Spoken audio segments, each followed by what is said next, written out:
Hi everyone, this is Narayan here, and today I'm going to be discussing with our project, that is role of Siems in detecting advanced persistent threats. Our team includes myself, Narayan Parvastu, my other teammate Chintan Parekh and Michael Sefeli. So what are our contributions to this project?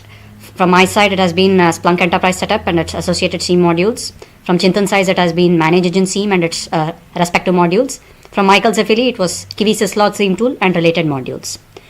Now, roadmap for my presentation is first a discussion on Siem, then the advanced persistent threat, phases of APTs, then introduction to Splunk, demo of showing an APT activity being detected by Siem, how correlation, event data, network forensics, database audit and prevention, database activity and monitoring, all of these are covered in Siem.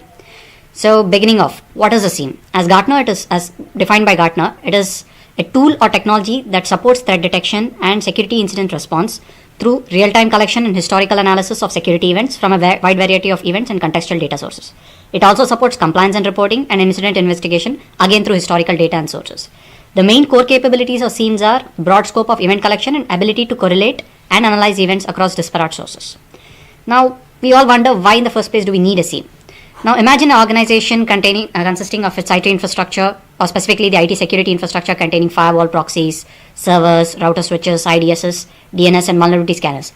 All of these data sources are going to generate logs, and these logs will be filtered, then they are correlated in a Siem, and eventually we get the output as alert feeds, visualizations, trend analysis, forensics, and security status of the system in real time. Moving on to the next part of our title topic, that is advanced persistent threats. So once again, advanced persistent threat is defined by NIST as an adversary that possesses sophisticated levels of expertise and significant resources which allow it to create opportunities to achieve its objectives by multiple attack vectors. This is a very technical definition. In simple terms, if you just break down each of the words, the attacks are called advanced because they employ advanced techniques with some R&D base such as zero-day exploits. They are persistent because these attackers remain within the system for periods like 4 years, 5 years, or sometimes even over 10 years. And finally, it's a threat because it's an external entity which is looking to exploit a vulnerability within the system. Moving on, phases of an advanced persistent threat or the life cycle. First is the preparation phase. In this, there is reconnaissance of the target, like checking out the public data, LinkedIn profiles, email formats, and the IT infrastructure information. Next is the expansion phase. This includes infiltration by spear phishing. Most of the time it's spear phishing, and I think it's about 80% of the time, and also includes privilege escalation. Then comes the persistence phase. Here, the attacker tries to leave a backdoor in the by means of a reverse TCP shell so that he can visit the system whenever he wants again. And then comes the search phase, which includes lateral movement and command and control and data exfiltration, etc. Then finally, the cleanup, which includes deletion of logs for covering up the tracks of the attacker. Now, we wonder why Siems as a solution for APTs. If you notice, at each of the phases of an APT lifecycle, that is ingress, installation, and information gathering, at each of the at perimeter and user endpoint, and each of the defensive technologies what we have over there, that is email AV, anti-spam, endpoint security platform, all of them have one thing in common: they produce logs, and these logs can be uniformly logged and correlated and analyzed, and for this Siem is the right tool. Now enter Splunk. Splunk Enterprise is a Siem solution that provides insight into machine data generated from security technologies such as network, endpoint access, malware, and vulnerability identity information. Moving on ahead, I'm going to be starting off the demo. So in the demo, we are considering the attacker to have a Kali Linux system and the victim to have a Windows 7 system. Now the attacker has already started and built a payload, funnyvideo.exe, and he has masqueraded it with a file called funnyvideo.mcl. Now next what he does is he takes the funnyvideo MCL and spearfishes the victim. He tries to pretend as if he's a friend from college days, and this video clip contains of their funny moments during college. The victim, being gullible, ends up downloading it and attempting to open the file, and the moment he opens, there is a session initiated, because of reverse TCP, and immediately the attacker is in. He attempts for shell access. Next, he tries, for persistence sake or the expansion phase of the APT lifecycle, he tries to create a user by the username test. Now, the victim is obviously unaware about it, and in a couple of weeks' time or so, the security event logs from the security event viewer tool are loaded into Splunk. And we immediately notice that there is apparently something wrong. That is, a SAM account by the name of test has been created. So this shows how Splunk has helped us out figuring something which we have pretty much missed, or any of the antivirus, anything that has missed. Now moving on ahead, some of the specific topics related to Siems. Correlation. Now correlation by concept is a technique to make sense of a large number of events and pinpointing few events that are really important in the mass of information. Now how does this fit in a Siem context is, assume firewall, server, IPS, routers, switches, each of these logs are pieces of a puzzle, and through Siem we are able to connect all pieces of a puzzle to get the final picture. This final picture could be an identity attack, or it could be anything of a larger cyber espionage campaign. Then moving ahead with the significance of events in RC. An event is an observable occurrence in an information system that happened at some point in time. This could be a system crash, sending off an email. For the source of events, at least from Windows point of view, is Windows Event Viewer. This pretty much does what a typical Siem does. You can, right now in our attack itself, we have used the security event logs. We can perform filters on these logs and figure out at what time what has happened. Next would be network forensics.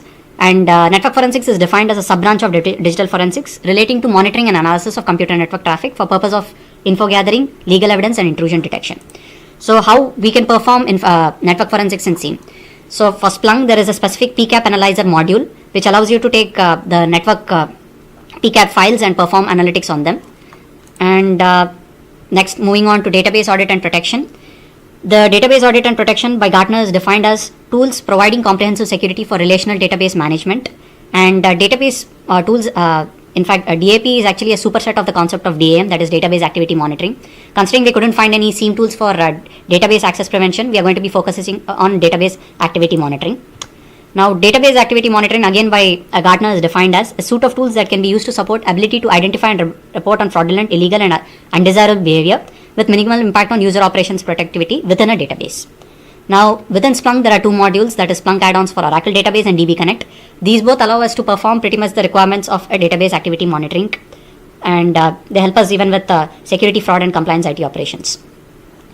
Now, that would be end from my side, and now I would like Chintan is going to continue with Manage Engine, Siem modules, and other. Thank you. So we already discussed the topic of Splunk and its associated modules, and I'll be covering another tool which is called as Manage Engine, and I'll be covering the topics of DLP, data loss prevention, security event management, security information management, the tool Manage Engine, event log analyzer, threat intelligence, advanced threat detection, vulnerability assessment and remediation, audit, compliance, fraud detection, monitoring, and reporting. So data loss prevention. According to the Gartner IT glossary, DLP describes a set of technologies and inspection technologies which is used to classify the information which is contained within an object or a file, email, packet, application, data store, which is while at rest or even when it is in use or when it is being transferred across a network. The tools have the ability to dynamically apply a policy of classifying, relocating, tagging, encrypting, decrypting enterprise data as well as their protections. In the tool Manage Engine Event Log Analyzer, we do have a module associated with that wherein we can create the DLP reports based on the feed which is provided by Symantec and which is synchronized with Symantec.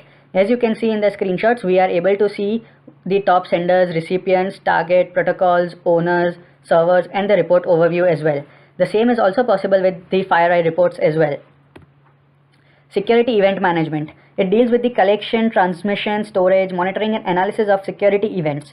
This definition was given by Dr. Eric Cole in his book Advanced Persistent Threat, Understanding the Danger and How to Protect Your Organization. This was presented in a Congress in 2012. Security information management is the practice of collecting, monitoring, and analyzing security-related data from computer logs, and it is an automated process. This definition is from Waters.com by Margaret Rouse. SEM and SIM were used widely in olden days, but in current times, SEM and SIM are combined to make the SIEMs. Manage Engine is an organization which has provided an event log analyzer which meets almost all the Siem capabilities such as the log aggregation, log analysis, compliance, file integrity, user activity, monitoring, object access auditing, event correlation, real-time alerting, log forensics, and log retention. Threat intelligence is evidence-based knowledge which includes the mechanisms, indicators, implications, and actionable advice about an existing or emerging menace or hazard to the assets that can be used to inform decisions regarding subject's response to that menace or hazard, which is a definition taken from the Gartner website. The life cycle of cyber threat intelligence looks like this, wherein we start with analyzing the threats, collecting feeds or data related to that, processing them, analyzing them, validating whether the data feed and the production is correct or not, dismantling them, and projecting the relevant output from them. The threat intelligence module in Siem can generate reports, callbacks, malwares, web-based infections from sources of FireEye as well as Symantec. And it can also be used to find out the target IPS, target ports, which ports have been attacked, the maximum, minimum, and other relevant stuff. The advanced threat detection appliances are used as an additional security over and above the standard security controls that have been placed. These look at the combination of source reputation, the executable analysis, and threat level protocols to detect advanced targeted threats that existing controls cannot detect. Again, a definition taken from Gartner.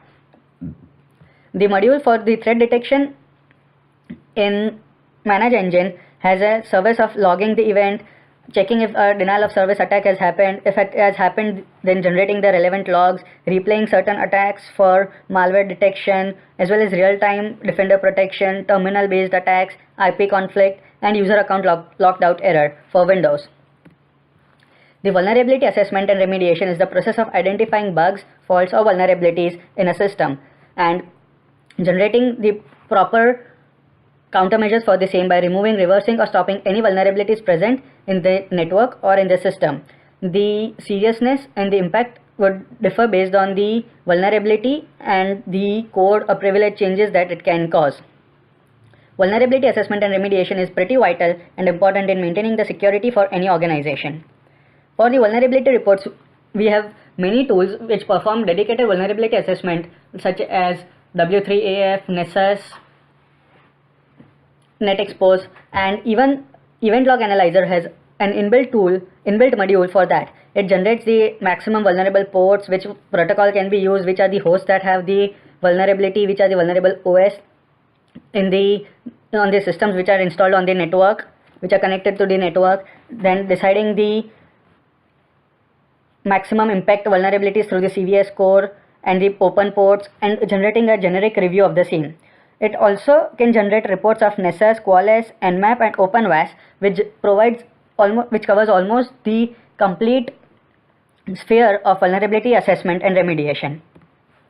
Audit and compliance. The definitions taken from ISACA manual define audit as formal inspection and verification to check whether a standard or set of guidelines is being followed, records are accurate, or efficiency and effectiveness targets are being met.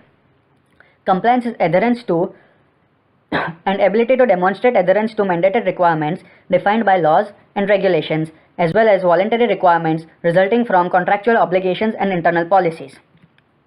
For the audit and compliance module, Manage Engine has a very vast submodules which includes FISMA, PCI, DSS, access controls, security assessment, contingency planning, user access, policy changes, logon, object access, etc.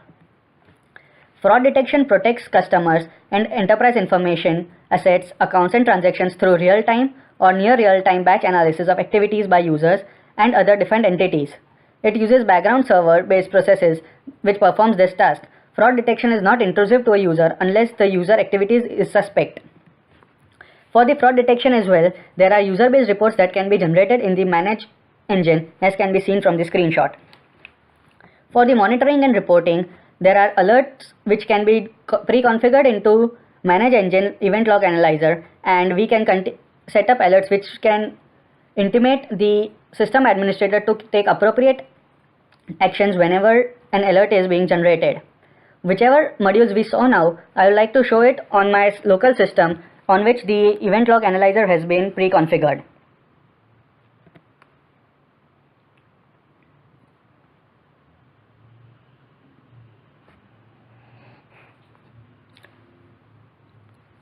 Whenever we log in into the Event Log Analyzer, this is the screen that it opens up, and as we can see, it can import logs from the MS SQL server, IIS Web or FTP server, DHCP server, Oracle's, Apache, as well as print servers, and we can add an host to collect the logs in real time. This is particularly useful in an organization where many hosts need to be monitored for audit and compliance.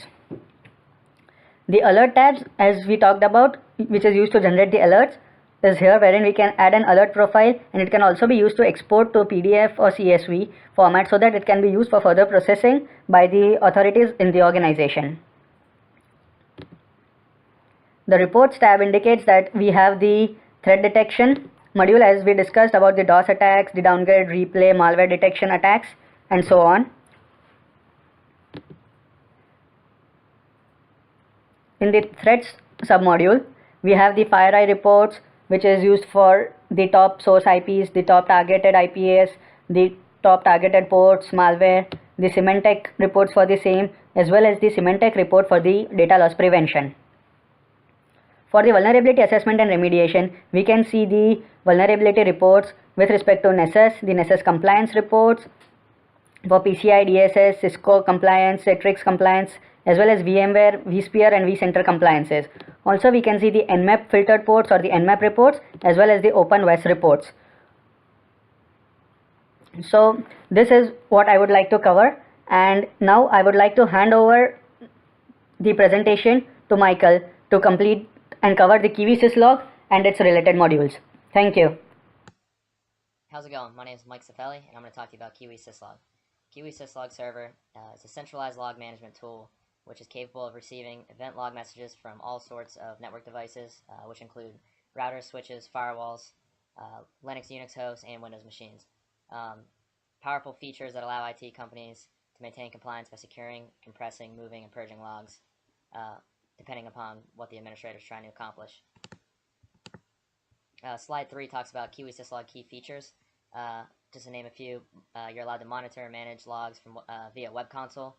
Admins can hit it over 443. You can store and archive logs for compliance reasons, depending on whether or not you work for the DoD or whatnot. It basically provides centralized management of syslog messages and SNMP traps, and it also allows administrators to check for alerts and different types of logs in real time, which is a great benefit and key feature of Kiwi syslog server. And it can automatically respond to log messages. And the best part is you can also generate reports for, let's say, your boss who wants to know what's going on at whatever time on a certain date or whatever. So basically, some of the main benefits of Kiwi syslog server: it provides pinpoint troubleshooting, it allows, or it assists with complying with regulations, provides real-time monitoring, allows IT professionals to configure responses to messages, and it's very, very simple to deploy and manage. So let's get to the nitty-gritty. The role of Kiwi in detecting APTs. Basically, it provides the ability to store logs for administrators to view in real time. So if somebody's trying to hack your system and the firewall at the edge notices traffic coming from a suspect IP, it's going to get logged to the syslog server as long as you have a Kiwi syslog server and logging enabled to push all sorts of different traps or whatever to the syslog server. So that would allow administrators to see in real time a hack happening, which would allow them proper time to take care of the situation. To go on, syslog, to dive deeper down into the weeds a little bit, has different types of message severity levels. As you can see on slide 6, severity 0 is emergency messages, basically saying whatever system it is unusable. Severity 1 is alert messages, which basically mean that something must happen immediately. Severity 2 is critical messages, which basically says that it's, hey, this is a critical condition, you need to check it out. Severity 3 is an error message. Severity 4 is warning messages, just like saying, hey, something may not be right here, this is a heads up, kind of like an alert. Severity 5 is a notification message, which is normal but significant conditions. Severity 6 is information messages, and Severity 7 is used for debugging any issues. So to deploy and configure Kiwi syslog on network devices, it's pretty simple. All you have to do is deploy Kiwi by installing it on a server, which is like 4 or 5 steps. It's pretty simple. Anybody can do it. There is a free version, but it only allows you to manage so many nodes. Otherwise, you do have to pay for it, but it is a great tool. And then on your devices, you just have to ensure that communication, they can talk. The communication is there, that, let's say, your firewall can talk back to the Kiwi syslog server. And then you just simply have to go into the CLI and enable logging on network devices, which is basically like a simple command, logging host, whatever the IP address of the syslog server is. And then, as you can see real quick on slides 8, 9, and 10, I've got some screenshots of the Kiwi web interface, which is pretty cool. Slide 9 shows some interface logs, and slide 10 shows screenshots of the Kiwi console.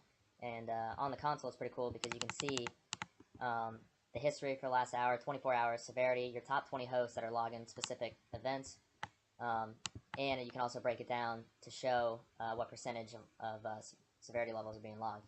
For example, in the picture, severity 6 info is 64% of the logs in this case. And that is all Kiwi syslog server. Thanks.